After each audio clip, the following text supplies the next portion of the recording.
사도행전 14장 8절에서 15절까지의 말씀을 통해서 제목을 이정표 이렇게 정해봤습니다. 따라해 봅시다. 이정표. 이정표가 뭐예요? 우리가 길을 갈 때, 차를 타고 길을 갈 때에 갈 바를 알지 못할 때 도로 우측에 큰 표지판으로 뭐 이렇게 지명이 써 있고 앞으로 몇 킬로 남았는지 또는 오른쪽인지 왼쪽인지 이러한 것들을 구체적으로 가르쳐주는 안내판을 뭐라고 한다? 이정표라고 한다라는 것입니다. 오늘 제목을 저는 이정표라고 잡았어요. 이유는 우리가 하나님 나라에 가기까지 예수 그리스도를 믿지 못하는 많은 사람들에게 무슨 역할을 감당하고 살아가야 하느냐? 바로 이정표의 역할을 감당하며 살아가야 할 줄로 믿습니다. 아멘. 여러분 한 사람 한 사람이 무슨 역할? 이정표 역할을 해야 된다는 거예요. 오직 예수께로 인도하고 하늘나라로 인도하는 이정표가 되시기를 예수님의 이름으로 축원해 드리겠습니다. 자, 우리 옆 사람과 인사해 봅시다. 당신은 이정표입니다. 당신은 이정표입니다. 이정표 역할 잘 해주시기 바랍니다. 이정표 역할 잘 해주시기 바랍니다. 예. 여러분들이 진정 하늘나라를 가리키고 예수 그리스도를 인도하는 이정표가 되시기를 예수님의 이름으로 축원해 드리겠습니다. 자, 오늘 사도행전에 좀 어려운 지명이나 어려운 이름들이 많이 나옵니다. 왜냐하면 우리나라 말이 아니기 때문에 그래요. 오늘 본문에 나오는 지명은 루스드라라는 지역입니다. 루스드라 발음하기도 좀 힘들죠? 예, 루스드라. 특히 나이 드신 분들은 성경을 이렇게 돌아가면서 읽을 때 루스드라라고 발음하기가 어려워가지고 아주 그냥 몇 번을 고생하시다 겨우겨우 읽어내거나 아니면 그냥 엉뚱하게 읽고 통과하는 경우가 많더라는 것입니다. 아무튼 오늘 이 루스드라라는 지역을 여러분 잊어서는 안 될 줄로 믿습니다. 오늘 이 두 사도가 루스드라에 도착해서 어떤 일을 했기 때문에 이 지역을 잊어버리면 안 된다라고 말씀을 드리냐? 성경을 한번 보도록 하겠습니다. 8절부터입니다. 제가 먼저 읽습니다. 루스드라에 발을 쓰지 못하는 한 사람이 앉아 있는데 나면서 걷지 못하게 되어 걸어본 적이 없는 자라. 9절. 바울이 말하는 것을 듣고는 바울이 주목하여 공감받을 만한 믿음이 그에게 있는 함께 있습니다. 큰 소리로 이르되 내 발로 바로 일어서라 하니 그 사람이 일어나 걷는지라. 오늘 루스드라라는 지역에 갔더니 그들이 두 사도가 만난 첫 번째 어떤 사건이 뭐였냐면 태어나면서부터 걷지 못하는, 뭐 오늘날로 이야기하면 장애인이죠. 날 때부터 장애인, 후천적인 장애인이 아니라 선천적인 장애를 가지고 고통 가운데 살아가는 한 사람을 만나게 되었다는 거예요.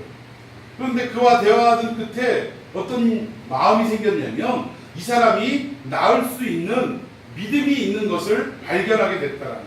그러니까 단순히 육신만 나을 수 있는 믿음이 아니라 그의 영혼이 예수 그리스도의 복음을 증거할 때 잘 듣고 그것을 믿는 모습을 바라볼 때 아, 이 사람은 구원받을 수 있는 사람이구나 라는 그런 마음과 확신을 가지게 되었더라는 거예요. 누가? 바울 일행이, 이 두 사도가, 바나바와 바울이 그런 마음을 가졌다라는 것입니다. 그래서 믿음이 보이기 시작하니까 그에게 찾아가서 뭐라고 했냐면 작은 소리가 아니라 큰 소리로. 이것은 어떤 의미냐면 우리도 누가 아프고 고통 가운데 있을 때 예수 그리스도의 이름으로 명하면, 기도하면 해결될 수 있다라는 그런 복음을 우리도 들었습니다.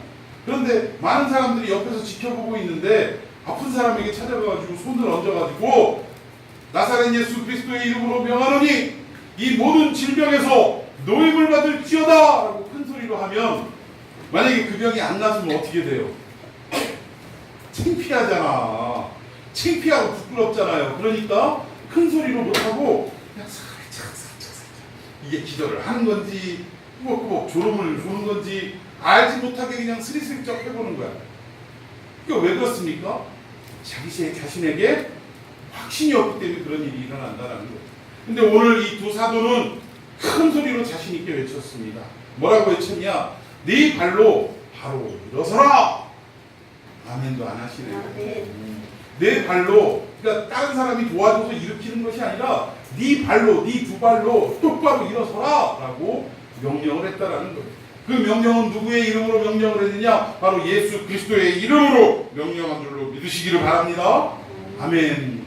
그때 어떤 일이 일어났어요? 선천적 장애를 안고 한 번도 자기 스스로 일어나 본 적도 걸어본 적도 없는 이 장애인이 이 두 사도의 외침 가운데 어떻게 됐습니까?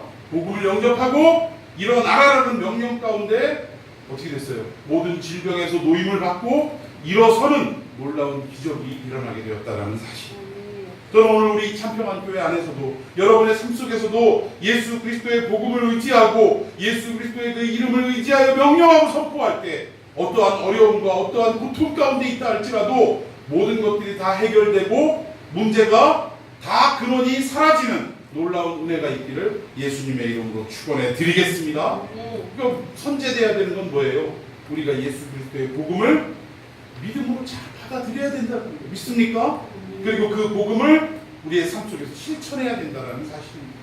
그럴 때 비로소 우리가 예수 그리스도의 이름으로 어떠한 일을 선포할지라도 우리를 괴롭히는 모든 어둠의 세력을 물리칠 수가 있다라는 사실. 여러분, 오늘 이 루스드라는 지역은 아주 의미가 깊습니다. 어떤 의미가 깊냐? 대부분 이 두 사도가 선교 여행을 다닐 때마다 어느 곳을 다니냐면 유대인들이 있는, 즉 회당이 있는 곳을 찾아간다는 거예요. 여러분, 이방 땅이지만 그 이방 땅에서도 하나님 앞에 예배하고 또 하나님을 믿는 신앙의 어떤 모임을 갖는 공동체가 회당이라는 공동체. 오늘날로 말하면 유대인들의 교회와 같은 그런 곳입니다. 그런데 이 회당이 세워지려면 아무리 이방 땅이라 이스라엘 땅이 아닌 다른 나라에 살아간다 할지라도 그 지역에 남자 10명만 모이면 뭐부터 짓는다? 회당부터 짓는다. 유대인들은 이렇게 신앙에 있어서 철저했다라는 거예요.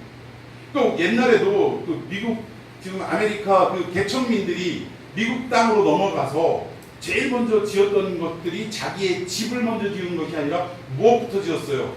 사람들이 힘을 합해서 각자의 집을 짓기 전에 통나무로 뭘 먼저 지었냐면 교회와 그 다음 아이들을 가르치고 다음 세대를 양육할 수 있는 학교를 지었어요.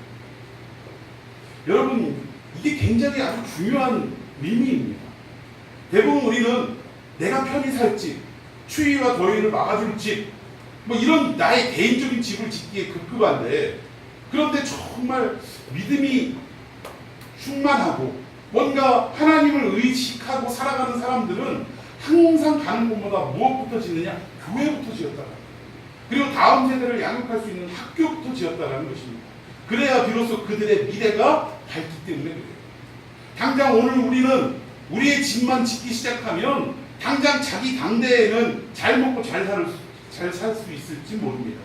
그러나 어떻게 됩니까? 그 다음 세대에 물려줄 영적인 유산이 없다는 거예요. 여러분, 이것이 참 안타까운 일 중에 하나입니다. 근데 유대인들은 가는 곳마다 남자들만 10명이 모이면 무엇부터 지었더라? 회당부터 지었다. 그래서 그곳에서 모여서 성경을 읽고 예배를 드리고 서로의 신앙의 공동체 역할을 감당하는 그런 기관으로 세웠다는 거예요. 근데 만약에 남자 10명이 없으면 회당을 짓지 못하니까 무엇을 지었을까요? 10명이 안 되면 모여서 그들이 기도라도 할 수 있는 기도처를 세웠다. 근데 오늘 이 루스드라는 지역은 회당도 없을 뿐더러 기도처도 없는 지역이었다. 이 말은 무엇을 의미합니까? 이 루스드라라는 지역 안에는 유대인 남자 10명도 없을 뿐더러 기도처도 없다라는 것은 유대인 자체가 아예 없다라는 얘기예요. 그러니까 그동안에 바울과 바나바는 가는 곳마다 유대인들이 모여서 회당을 만들어 놓은 그곳에 가서 자기 동족들에게 먼저 복음을 증거했다. 유대 교도들에게 복음을 증거하고 또 유대 교도들에 의해서 예수 그리스도 십자가에 달리신 그 저주받은 십자가에 달린 예수를 믿으란 말이야? 라고 반대에 부딪혀서 핍박을 받고 쫓겨나기 일쑤였다라는 거예요. 근데 이러한 삶을 계속적으로 반복적으로 했었는데 그럼에도 불구하고 유대인들이 살아가는 그 지역, 회당에 가서 먼저 복음을 증거했다는 것입니다. 그런데 오늘 이 루스드라라는 지역은 결국 뭐예요? 유대인이 한 사람도 살지 않는 완전히 이방인들로만 구성이 된 완전 이방 땅, 확실한 이방 땅. 그 전에는 유대인이 좀이라도 섞여 있는 그 땅이었는데 이제 비로소 루스드라라는 지역은 완전한 이방의 복음을 들고 간 사역의 시작점이었다는 사실. 그래서 여기에 의미가 깊다라는 것입니다. 그러니까 그전에는 유대인들이 몇 명이라도 살고 있기 때문에 자기 동족들에게 찾아가서 복음을 증거하는, 뭐 어떻게 말하면 이방 땅이지만 이방으로의 전도라고 이야기하기가 조금은 어색한 그러한 형태였는데, 지금 이 루스드라라는 땅은 뭐예요? 완전 유대인이 없는 이방인들로만 구성이 된 그 지역, 그 땅에 가서 본격적인 이방을 향한 복음 전파가 시작되었다라고 말씀을 드릴 수가 있다는 사실입니다. 여러분, 이 회당도 없고 기도처도 없는 이 루스드라에서 좀 전에 말씀드린 나면서부터 걷지 못하는 이 사람을 만나고, 또 그에게 복음을 증거할 때 복음을 잘 영접하는 모습을 보고 구원이 임할 만한, 구원을 얻을 수 있을 만한 믿음을 보고서 선포했다고 했습니다. 예수 그리스도의 이름으로 일어나 걸어라 라고 선포했다고 했습니다. 근데 여러분, 이 사건이 어디서 많이 본 사건 같지 않아요? 유사한 사건이 사도행전에 또 있었어요. 어디 있었습니까? 어디서? 예루살렘 성전의 무슨 문 앞에서? 미문. 아름다울 미자에서 미문 앞에서 날 때부터 걷지 못하는 안진뱅이가 미문 앞에서 뭘 했어요? 사람들의 도움을 받아서 그 자리에 앉아서 구걸을 하고 살았다라는 거예요. 그런데 매번 봤을 거예요, 베드로와 요한도. 그건 뭐 미문에 가면 항상 앉아있는 그 거지 안진뱅이 뭐 뻔한 일인데, 근데 그전에는 그에게 관심이 있더라 없더라? 관심이 가지 않았다라는 거예요. 그런데 성령을 받고 난 이후에 베드로와 요한이 여러 번 봤을 그에게 갑자기 눈에 그가 들어오기 시작했어요. 그래서 그에게 가까이 가니까 돈이라도 주려고 오는가 보다 하고, 이 안진뱅이가 어때요? 뭔가 기대감에 벅찬 그 눈빛으로 그 두 사도를 바라봤다라는 거예요. 그런데 뭘 기대했다고요? 동전 한 입 기대했다. 그런데 그에게 다가오던 베드로와 요한이 뭐라고 얘기했어요? 첫 번째 실망의 메시지를 증거합니다. 내게 금과 은은 없지만은, 나 돈은 없는데, 지금 돈을 잔뜩 기대하고 있는 그 안진뱅이에게 나 돈은 없는데 하니까 뭐예요? 여러분들 말로, 속된 말로 이 안진뱅이의 마음이 어땠겠어요? 뻥새 우는 거예요. 뻥새 우는 거. 야, 돈 한 푼이라도 얻어서 오늘 점심 저녁이라도 해결해 볼까 하고 기대했는데 돈이 없다는 거야. 기가 막힐 노릇이죠. 그런데 그 다음 말이 더 참 놀랍습니다. 내게 있는 것으로 너에게 주겠다. 그러니까 뭔가가 있긴 있구나라고 기대를 했다라는 거예요. 근데 그 가지고 있는 것이 뭔가 기다려봤더니 뭐였어요? 나사렛 예수 그리스도의 이름을 꺼내더라는 거예요. 이 이름으로 명하노니 일어나 걸어라 라고 명령할 때 어떤 일이 일어났습니까? 한 번도 걸어보지 못한, 서보지 못한 이 선천적인 장애인이 그 자리에서 즉시 일어나서 순종도 안 해요. 일어나 걸으라 라고 명령했는데 이 사람이 어떻게 했어? 막 뛰어다니고 난리가 났어요. 뛰어다니고 막 성전 안에 들어가고. 그 전에 이 사람은 성전 안에 한 번도 들어가 보지 못했던 미문 앞에서 그냥 구걸만 하던 인생이었는데, 오늘 베드로와 요한을 만남으로 예수 그리스도의 이름을 얻음으로 말미암아 어떻게 됐냐? 한 번도 성전 안으로 들어갈 수 없었던 이 안진뱅이가 성전 안으로 뛰어 들어가 사람들에게 증거를 나타내는 놀라운 역사를 일으켰다. 예수님을 만나면 성전에 들어갈 수 없는 인생이 성전 안으로 들어가게 될 줄로 믿습니다. 단 한 번도 기쁘지 않고 즐겁지 않았던 인생이 예수 그리스도의 이름을 만나면 기쁨으로 뛰어들어가는 역사가 있을 줄로 믿습니다. 오늘 이 놀라운 역사가 저와 여러분에게 임하기를 예수님의 이름으로 축원해 드리겠습니다. 이 사건하고 오늘 본문에 나오는 루스드라에서 나오는 사건하고 너무나도 유사하더라는 거예요. 차이점은 뭐였어요? 앞에 사도행전 3장에 나온 이 안진뱅이를 일으킨 사건은 어디에서 발생한 사건이더라? 예루살렘, 즉 이스라엘 땅 안에서 선민들이 살아가는 그 본토 안에서 이루어진 사건이라는 거예요. 그런데 오늘 이 사도행전 8장에 나오는 이 사건은, 이 14장에 나오는 이 사건은 어디에서 일어난 사건이라고요? 완전 유대인들이 살지 않는 이방 땅에, 이런 걸 보고 생자라고 하죠. 생자. 생 이방 땅에서 이런 놀라운 역사가 일어났다는 차이점만 있습니다. 장소의 차이가 있습니다. 그러나 이 두 사건이 공통적으로 나타내고자 하는 메시지가 있는데 그 메시지 첫 번째는 뭐냐면 드디어 이 안진뱅이가 일어나는 사건은 누가 일으킨 사건이에요? 바울이 일으켰습니까? 베드로가 일으킨 사건이에요? 뭐 그들이 의사예요? 뭐 특별한 능력이 있습니까? 그렇지 않습니다. 베드로와 바울을 통해 그 뒤에서 배후에서 일하시는 누구가 예수 성령께서 하나님께서 그 일을 행하신 줄로 믿으시기를 바랍니다. 그러니까 이 기적, 놀라운 기적이 일어난 이 사건이 의미하는 바는 뭐냐면 드디어 이 장소에 하나님의 나라가 임하기 시작했다는 거예요. 오순절 성령이 임하는 사건으로 말미암아 하나님 나라가 이 땅에 열리기 시작했음을 알려주듯이 안진뱅이가 일어나는 이 기적의 사건을 통해 어떻게 됐더라? 하나님의 나라가 열리기 시작했다라는 메시지를 전해주고 있다는 거예요. 하나님의 나라가 이 땅에 임했다라는 것은 결국 무엇을 의미하느냐? 하나님의 통치가 그동안 우리가 우리 마음속에 원하는 대로 내가 생각하는 대로 살아왔던 인생이었다면 이제 하나님의 나라가 우리 가운데 임했을 때는 이제는 누구의 통치를 받고 살아야 된다? 하나님의 통치, 성령님의 통치를 받고 살아가는 인생으로 바뀌어야 함을 우리에게 전해주고 있다는 거예요. 여러분 무슨 말인지 이해가 가세요? 즉 성령님이 이 땅에 오시기 전까지 이 놀라운 기적의 사건이 일어나기 전까지는 내 인생의 주인이 누구였다라는 거예요. 나라야, 나라.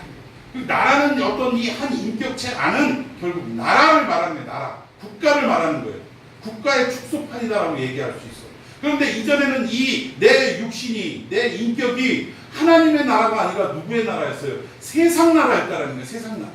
그래서 자기가 원하는 대로 결정하고 판단하고 행동하는 인생이었다라는 것입니다. 이것이 하나님과 대척을 이루는 관계였다라는 거예요. 서로 원수 관계였다라는 거예요. 그런데 어느 날 예수 그리스도의 십자가로 말미암아 우리에게 하나님의 약속하신 성령이 임하심으로 하나님의 나라가 시작되었다라는 사실입니다. 믿습니까? 오늘 여러분들이 성령님이 여러분 안에 임했다라는 것을 믿는다면 여러분은 이미 하나님의 나라가 시작된 줄로 믿으시기를 바랍니다. 하나님의 나라가 시작됐다는 것은 결국 내 나라, 이 나라의 왕이 하나님이라는 얘기예요. 하나님이 왕이시라면 하나님의 통치 아래 우리가 살아간다는 것을 인정하는 것입니다. 여러분 동의하십니까? 그걸 가리키는 거예요. 오늘 성전 미문에서 사도행전 3장에 베드로의 선언에 의해 일어난 이 안진뱅이의 역사는 무엇을 가리키느냐? 비로소 하나님의 나라가 임했다라는 것을 보여줍니다. 마찬가지로 유대 땅뿐만 아니라 유대인이 전혀 살지 않는 오늘 본문 14장의 이 사건도 결국 이방 땅에도 누구의 나라가 임했다라는 것을 나타내기 위함이다.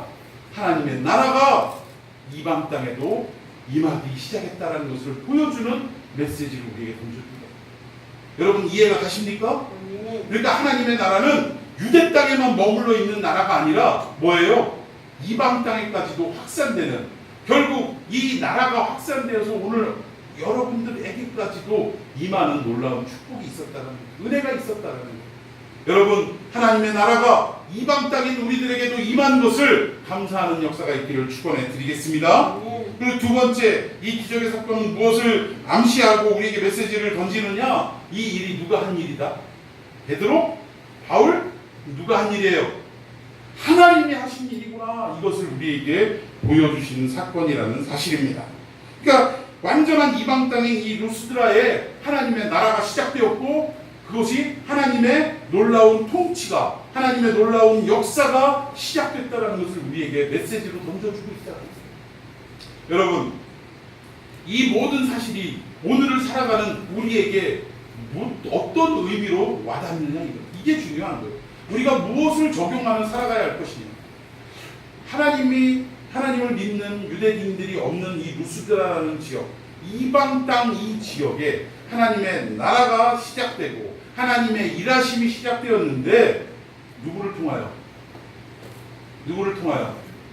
바나바와 바울을 통하여 이 일이 시작되었다는 사실입니다. 마찬가지로 오늘 우리가 살아가는 이 모든 세상, 우리의 학교, 우리의 직장, 우리의 모든 삶의 영역의 자리는 이 루스드라와 같은 이방 땅이라 말할 수 있어요. 왜? 하나님을 알지도 못하고 하나님을 믿지도 않고 영접하지도 않는 땅이기 때문에 그렇습니다. 그러면 여러분들이 여러분의 학교, 직장, 가정, 여러분의 모든 삶의 영역에 되돌아가서 어떤 역할을 감당해야 되느냐? 마치 복음이 한 번도 전해지지 않았던 루스드라 땅에 바나바와 바울이 하나님의 나라와 하나님의 일하심을 나타냈던 것처럼 여러분 한 사람의 삶을 통하여 또 여러분들이 증거하는 복음을 통하여 이정표 역할을 해야 될 줄로 믿습니다. 여러분들이 바로 오늘 그 역할을 감당하라고 오늘 이 말씀을 여러분들에게 전해주시는 성령님의 은혜라는 사실이에요. 이 루스드라에 나타난 안전뱅이가 일어난 것처럼 하나님의 통치의 시작과 하나님이 시작한 일이라는 것을 오늘날 여러분들이 각자의 삶에서 순종함을 통하여 재현되어야 한다는 사실. 막연하게 우와 선천적 장애인이 일어났대, 야 기적의 역사가 일어났대, 이것으로 끝나면 아무런 의미가 없다는 거예요. 오늘 여러분들의 삶을 통하여 여러분들의 각자의 자리에 그 복음이 가지 않은 어둠의 땅에 여러분의 학교, 가정, 일터, 여러분의 삶의 모든 자리에 여러분들로 인하여 복음의 불빛이 비춰지는 역사가 있어야 됩니다. 그리고 한 번도 일어나지 못했던 영적인 안전뱅이와 같은 많은 사람들에게 여러분들이 복음을 증거하고 여러분들이 전한 복음으로 인하여 구원받을 만한 믿음이 그들에게 심어질 수 있도록 열심히 복음을 증거함으로 전도함으로 어떻게 돼요? 앉아있는 그 사람들이 다시금 일어나서 오늘 사도행전 3장 이야기처럼 성전 안으로 뛰어들어가 그리스도를 찬양하고 하나님께 영광을 돌리는 역사가 일어나도록 여러분들이 그 일을 감당해야 된다는 사실. 여러분들이 이런 이정표가 되시기를 예수님의 이름으로 축원해 드리겠습니다. 그러니까 이정표는 뭐예요? 갈 바를 알지 못하는 사람들이 뭘 보고 길을 찾을 수 있는 거야? 이정표. 이 세상에 무엇이 진정한 가치관인지 알지 못하는 많은 사람들 가운데 특히 우리가 사는 이 세대를 철학적으로 뭐라고 표현하냐면 포스트 모더니즘 사회라고. 포스트 모더니즘의 특징이 뭐예요? 절대 가치가 없다는 거예요. 절대 리더가 없다는 것입니다. 그러니까 누군가가 이렇게 합시다 했을 때 예전에는 이야 그 말에 옳습니다 동의합니다 하고 그를 따르는 그런 삶이었다면 이제는 이 철학적 가치가 어떻게 넘어갔냐면 누군가가 이게 옳지 않습니까? 라고 딱 얘기할 때 그건 네 생각이지 나는 아니야. 절대 가치와 절대 리더십이 사라진 시대라는 거예요. 그러니까 요즘 사람들이 말 들어요 안 들어요? 안 듣죠? 아마 여러분들 학생들 같으면 반장이 돼보면 그 반장의 심정을 알 겁니다. 반장이 됐을 때 학생들이 그분들이 잘 따릅니까? 안 따라줍니까? 어때요? 안 해봐서 몰라요? 잘 안 따라준다는 거예요. 근데 여러분 이때 리더십이 발휘되는데 어떤 리더십이 나타나냐면 예전에 우리가 군부 독재로 힘으로 총칼로 너 조용히 하네? 이렇게 하는 리더십이 있었어요. 학교에서도 마찬가지일 거예요. 힘이 있고 파워가 있는 반장은 뭐라고 얘기합니까? 이 자식들이 조용히 하네? 이런 식으로 리더십을 발휘한다는 거예요. 그러면 떠들고 싶은데 그 리더의 반장의 그 막 엄포와 같은 그 말 한마디가 두려워가지고 어떻게 하는 거예요? 입을 딱 닫는 거예요. 결과적으로 어때요? 의도대로 됐습니까? 안 됐습니까? 의도대로 된 거예요. 그러나 그 결론적인 부분에 도출되기까지의 그 리더십의 과정은 이것이 과연 옳은 것이냐 그런 것이냐는 생각해봐야 하는 문제라고. 우리 예수님이 가르쳐준 리더십은요 절대로 힘과 권력으로 억누르는 리더십이 아니었다라는 거예요. 예수님은 어떤 리더십이었습니까? 많은 사람들을 결국은 십자가를 통하여 구원을 얻게 하기 위하여 이 땅에 오신 리더이신데 그분이 이 땅에서 발휘한 리더십은요 중간에 그를 체포하러 온 병사들을 바라보고 제자들이 그랬어요. 그리고 그를 영접하지 않는 많은 유대인들을 바라보면서 제자들이 이렇게 얘기했어요. 아우 주님 하늘나라에서요 12형도 더 되는 막 그 하늘나라 군사들을 이끌고 왔고 그냥 벼락으로 저것들을 다 쳐 죽이라고 할까요? 그게 옳지 않습니까? 아니 그냥 입닥치게 그냥 오늘날로 얘기하면 뭐예요? 그냥 총을 갖다 꺼내들고 대포를 꺼내들고 저것들을 쏴 죽이고 갈때 죽여서 찍소리도 못하게 하는 게 맞지 않습니까? 라고 제자들이 얘기했다는 거예요. 근데 예수님 뭐라고 얘기했어요? 아서라 말하라. 하늘나라에는 12영, 12영이라는 것은 진영, 군단을 얘기합니다. 12군단, 한 군단이 레기온에서 6,000명의 병사를 얘기해요. 그러면 12명이 12군단이면 그냥 수리상으로 얘기만 해도 72,000명의 병사입니다.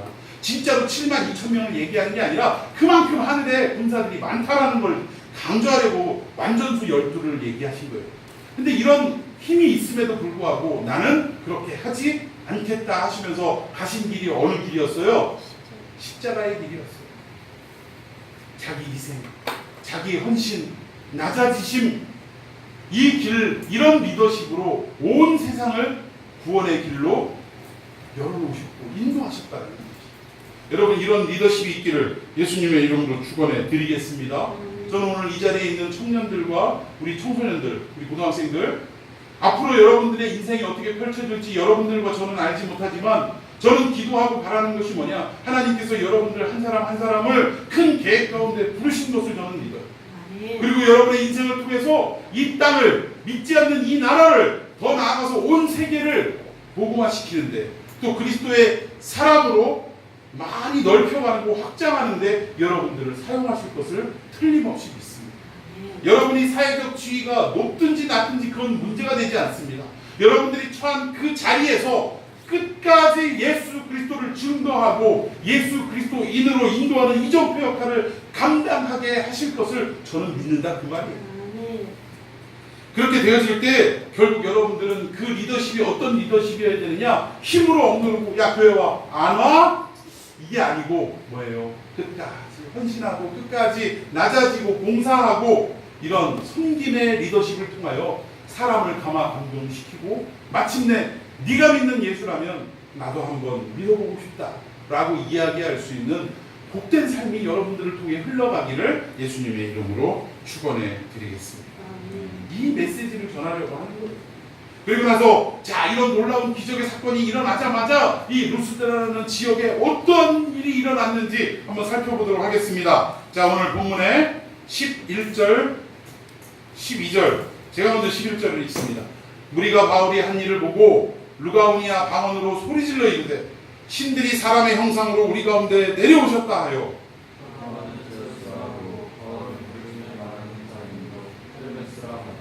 자, 이게 무슨 얘기냐면 바나바를 뭐라고 얘기했어요?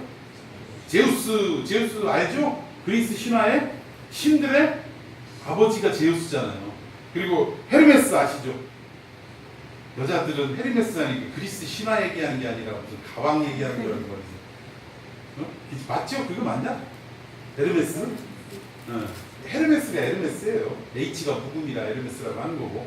자, 아무튼 이 헤르메스 신이 있습니다. 그 누구를 헤르메스 신이라고 했냐면 바울을 헤르메스 신이라 이렇게 이야기했다. 그러니까 사람들이 이 루스드라 사람들이 막 몰려와가지고 기적을 보고 놀려와가지고 이 바나바와 바울 일행을 막 신이라고 떠받들기 시작했다라는 거예요. 그리고 심지어 제우스 제사장은 막 그 먼 시외에서 막 그 소를 가지고 와가지고 제사를 지내려고, 바나바와 바울 앞에 제사를 지내려고 가지고 왔더라는 것입니다. 이게 왜 이런 일이 가능했냐면 사실은 이 당시에 내려오는 전설이 하나 있었어요.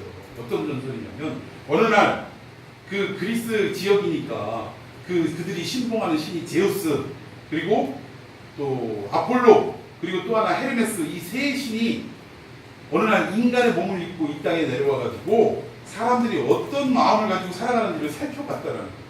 근데 날이 점점 어둑어둑해지는데 아무도 자기에게 나그네에 있는 자기들을 영접하고 먹을 것을 주고 재워줄 사람이 한 사람도 없더라는 거예요. 한마디로 얘기해서 인심이 각박하더라는 것입니다. 고약하더라는 거예요. 그래가지고 길을 가면서 제우스가 그랬다라는 거예요. 야, 내가 만든 인간이 이 모양이든가 아주 이것들을 그냥 확 쓸어버려야겠다라고 이야기를 할 때 헤르메스가 그랬대요. 아버지, 조금만 기다려보십시오. 제우스 신이요, 조금만 기다려보십시오. 저 산등성이 너머에 불빛이 비치는 거 보니까 저 집에 가서 한번 부탁을 해보고, 재워달라고 부탁을 해보고, 만약에 거절당하면 인간들을 사리 쓸어버리십시오.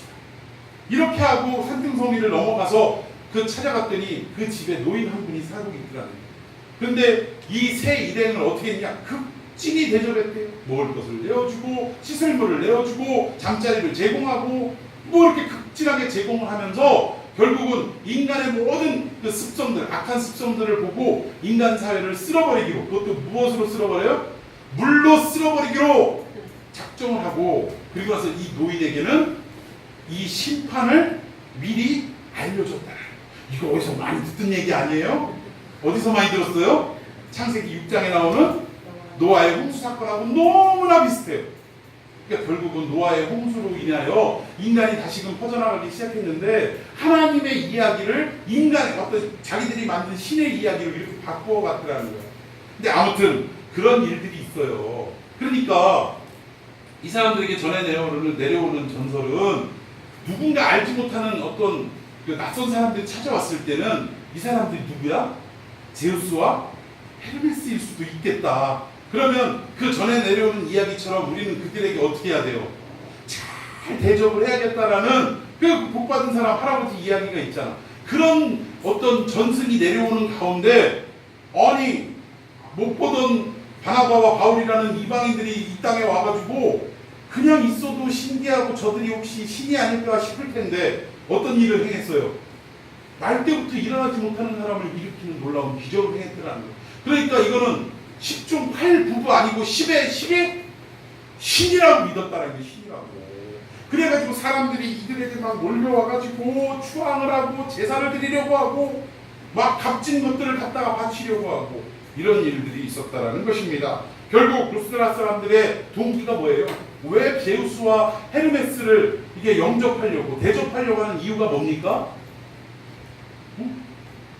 내려오는 전승에 의하면 그 할아버지가 이들을 잘 대접해서 어떻게 됐어요?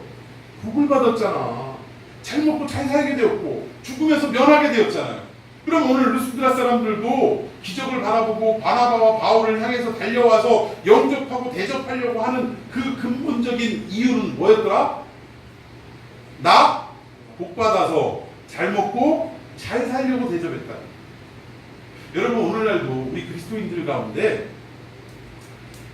오른손이 하는 일을 왼손이 알지 못하도록 구제하라라는 이 하나님의 메시지, 예수님의 메시지를 착각하는 사람이 있어요.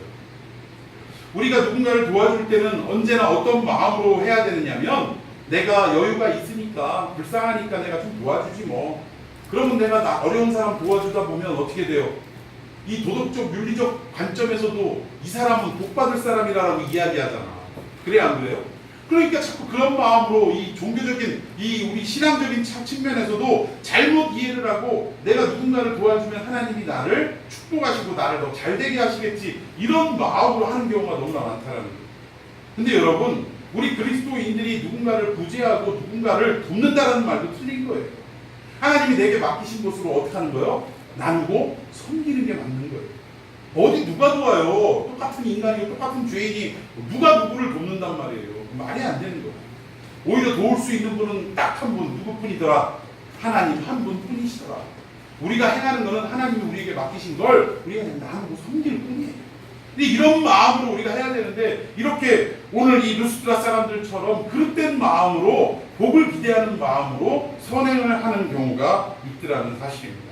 그러니까 이게 결국 뭐예요? 기독교의 역사와 세상의 역사 가치관과의 충돌이라. 기독교는 이게 아니다라고 얘기하는데 세상은 그거다라고 주장하는 거예요. 이때 옛날에 그 나왔던 그 광고 문구 아주 유명한 거 있습니다. 모든 사람이 예스라고 할 때 노라고 말할 수 있는 한 사람. 모든 사람이 노라고 이야기할 때 예스라고 말할 수 있는 한 사람. 이런 광고 카피가 있었어요. 여러분 이 시대를 살아가는 우리 그리스도인들이 바로 그 한 사람이 되어야 될 줄로 믿습니다. 세상의 대세가 세상의 가치관이 이것이 옳다라고 주장해도 성경 말씀에 하나님의 말씀에 그것이 아니다라고 하면 노 할 수 있는 그 사람이 되어야 된다는 거예요. 여러분 동의하십니까? 저는 여러분들이 그런 사람이 되기를 예수님의 이름으로 축원해 드리겠습니다. 그러니까 사람들이 지금 제우스와 헤르메스가 자기에게 찾아와서 복받을 수 있는 절호의 찬스를 얻었다라고 생각하고 그들에게 영접하려고 했다라는 거예요. 도와주려고 했다라는 거예요. 막 소를 잡고 난리를 치려고 했다라는 거예요. 자, 우리 성경 말씀 계속해서 읽어봅시다. 이런 어떤 사람들의 반응에 바울과 바나바가 뭐라고 이야기하는지 자 13절 제가 먼저 읽습니다. 시외 제우스 산당의 제사장이 소와 화환들을 가지고 대문 앞에 와서 무리와 함께 제사하고자 하니 15절 이르되 여러분이여 어찌하여 이러한 일을 하느냐 우리도 여러분과 같은 성정을 가진 사람이라 여러분에게 복음을 전하는 것은 이런 헛된 일을 버리고 천지와 바다와 그 가운데 만물을 지으시고 살아계신 하나님께로 돌아오게 함이라. 할렐루야. 아멘. 오늘 절호의 찬스라고 제우스와 헤르메스 앞에 제사를 드리고 여러 가지 제물을 드릴 때 자기가 축복받을 수 있는 기회라고 생각했던 이 사람들에게, 루스드라 사람들에게 바울은 뭐라고 이야기했냐, 바나바는 뭐라고 얘기했냐면 15절에 여러분이 어찌하여 이런 일을 하느냐 하고 책망을 했다라는 거예요. 그러면서 하는 말이 뭐예요? 우리도 여러분과 같은 성정을 가진 사람이다. 이 얘기는 뭐냐면 나도 당신과 똑같은 사람입니다. 특별한 사람 아니고 신도 더더욱 아닙니다. 여러분과 똑같은 입장의 사람입니다. 그런데 지금 내가 여기 와서 복음을 증거하는 이유가 뭐냐? 여러분들이 이렇게 쓸데없이 헛된 신에게 제사를 드리고 축복을 받는다라고 기대하는 이런 모든 것들을 버리게 하려고 내가 복음을 증거한다는 거예요. 세상의 가치관이 옳다라고 말하는 많은 사람들 속에서 No! 하나님의 말씀은 아닙니다라고 가르치는 이유는 이 모든 것들이 다 헛된 일이라는 것을 증거하기 위하여 지금 복음을 증거한다는 거예요. 그리고 나서 천지와 바다와 그 가운데 만물을 지으신 천지 창조하신 우리 유일하신 하나님께로 여러분들을 돌아가게 하려고 복음을 증거하는 것입니다. 결국 뭐예요? 하나님 나라, 하나님 복음으로 인도하는 무슨 역할? 이정표의 역할을 지금 하고 있습니다라고 선언하는 내용이라는 사실입니다. 여러분, 우리가 이 땅을 살아갈 때 우리가 사람들 앞에 칭찬받고 우리의 이 목에 기부스를 하기 위해서 그런 일들을 하는 게 아니에요. 우리가 복음을 증거하고 구제하고 선교하는 모든 일들은 결국 핵심이 뭐예요? 알지 못하는 많은 사람들을 진정한 복음으로 진리를 알게 하고 누구에게로 인도하려고? 하나님께로 인도하려고 우리가 하는 일이라는 거예요. 이 일에 우리가 뭘 자랑할 게 있고 우리가 무슨 상급을 기대할 일이 있겠느냐 이 얘기예요. 자, 우리 18절 말씀 한번 다 같이 읽도록 하겠습니다. 시작. 이렇게 말하여 겨우 무리를 말려 자기들에게 제사를 못하게 하니라. 결국 결론은 어떻게 됐어요? 제사하려는 그 사람들을 깨우치고 말려서 자기에게 제사하지 못하도록 했다라는 사실입니다. 여러분, 2차 세계대전 때 그 코리덴붐 여사라는 분이 있어요. 그러니까 엄청나게 나치들에게 학대를 당하고 고통을 당하다가 해방이 되어서 이제 그때 당시에 그 학대당하고 고통당했던 그 세월들을 사람들 앞에 강연을 하는 유명한 여자였습니다. 그러니까 이제 인기가 너무 높아진 거예요. 왜? 그 고통 속에서도 살아남았기 때문에. 그리고 살아남아서 생생하게 그 사건을 증언하고 있었기 때문에 여기저기 사람들이 그 소리를 듣고 싶어서 초청을 하고 점점 인기가 높아지게 되었다는 것입니다. 그런데 그때 뭐 많은 인산인해를 이루고 막 대기하고 뭐 표가 다 매진되고 이러던 상황인데 이제 강연을 나가기 직전에 이 대기실에서 자수를 놨다고 해요. 자수를. 근데 자수를 놓고 있는데 그 모든 행사를 주관했던 목사님이 사람들이 인산인해를 이룬 것을 보고 이 코리덴붐 여사에게 와가지고 아유 여사님 좋으시겠습니다. 밖에는 벌써 사람들이 인산인해를 뭐 이루었습니다. 뭐 이렇게 하고 뭐 얼마나 좋으세요라고 이야기할 때 이 코리덴붐 여사가 뭐라고 얘기했냐면 나귀 새끼가 주인인 줄 알고 착각하면 안 되지요 라고 얘기했다. 이 말이 무슨 말입니까? 예수님이 왕으로서 예루살렘 성을 입성하실 때 뭐 타고 들어가셨어요? 원래는 뭘 타고 들어가야 돼요? 말을 타고 들어가야 돼요. 그 근사한 말, 훌륭한 명말을 타고 들어가야 맞는 것인데 예수님은 한 번도 사람, 짐이나 사람을 태워보지 않은 나귀 중에 새끼를, 그것도 어른 나귀도 아니고 새끼 나귀예요. 여러분 상상을 해봅시다. 나귀가 커요 안 커요? 안 큰 데다가 새끼면 얼마나 하겠어요? 요즘으로 말하면 한번 상상해보세요. 예수님 어른이잖아. 30이 넘은 어른인데 나귀 새끼를 등에다 딱 탔을 때의 그 형상은 완전 코미디였을 거라는 거예요. 왜? 땅바닥에 발이 질질질 끌리고 그렇게 그렇다고 뭐 화환을 갖다가 뭐 걸어놓은 것도 아니고 양탄자 깔아놓은 것도 아니고 사람들이 겉옷 깔아놓고 종려나무까지 흔들고 이건 무슨 그지왕 행렬도 아니고 얼마나 웃겨요. 마치 무슨 형상하고 똑같냐면 다 큰 어른이 애들 타는 세발 자전거 타고 그 개선문 들어가는 거하고 똑같은 거예요 지금. 그런데도 불구하고 오늘 나귀 새끼 그 얘기 하는 거예요. 그 얘기. 근데 나귀가 입성할 때 사람들이 이제 그 후문이에요. 성경 얘기가 아니라 후문이에요. 이 나귀가 한 번도 사람도 안 태워보고 이러는데 주목도 받지 못하던 그런 삶이었어요. 뭔 나귀가 주목을 받았겠어. 말 안 들으면 채찍이나 맞고 그렇잖아요. 그리고 힘들면 사람이 힘들면 막 진덩어리나 갖다 올리는 그런 삶인데 그런데 어느 날 누군가가 자기를 타고 가는데 사람들이 전부 다 자기를 쳐다보고 있더라는 거예요. 그래서 막 부러움의 눈초리, 존경의 눈초리로 막 쳐다보고 종려나무 가지를 흔들으니까 갑자기 이 나귀 새끼가 착각을 하고 말았어요. 내가 이렇게 대단한 존재였나? 사실은 그 나귀가 대단한 존재가 될 수 있었던 가장 근본적인 이유는 뭐였습니까? 자기가 등에 태운 예수님 때문이었다.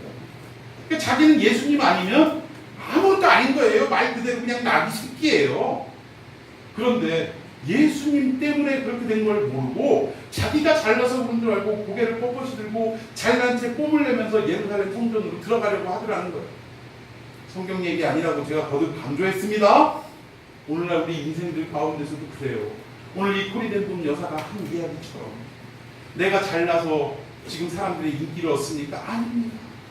그 전쟁통 중에 그 핍박과 고통의 전쟁통 중에 하나님이 나를 살리셨고 하나님이 나를 살리신 모든 과정을 사람들에게 생생히 증거하게 하셨기에 오늘날 이런 일이 있었던 거지. 내가 한 일이 뭐가 있습니까? 나 잘난 거 없습니다 라고 이야기하는 코리덴동 여사처럼 우리도 하나님의 말씀을 듣고 하나님의 말씀을 들고 이정표의 역할을 감당하다 보면 우리를 통하여 복음을 듣고 구원을 얻은 사람들은 우리를 어떻게 하게 돼 있어요?